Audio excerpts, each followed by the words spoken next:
Dear Cheri, when making canna butter, does strain matter? It can, but in my opinion, most people put way too much emphasis on strain. Before I get to the longer answer, though, I just want to remind everybody to hit that YouTube subscribe button and notification bell because I try to put up new videos every Wednesday. Okay, back to how much strain matters. In my opinion, a lot of people, especially beginners, put far too much emphasis on strain.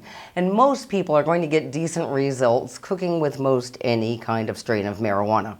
But why do I say they put too much emphasis? Well, for one thing, there are thousands and thousands of marijuana strains available with subtle and sometimes not so subtle differences. Now, you're not going to always be able to find all of them, but even if you could, it'd be impossible to remember them all. Secondly, at this point in our history, lab tests show that you're often not getting what it says on the label. So who knows if that strawberry cough you just bought is actually strawberry cough.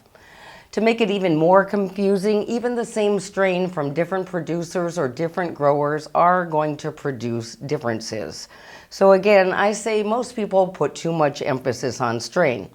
That said, if you want to hone in on specific medical effects, instead of strains, I would pay attention to the terpenes. Those are the chemical compounds in the plant that give it its smell and a lot of its medicinal effects. For instance, a strain that's high in limonene is going to be more energetic than one that's high in linalool, which will make you sleepy. So if you really want to hone in on medicinal effects, I would shop according to terpenes as opposed to strains, and then you're always going to be able to find a strain that meets your needs.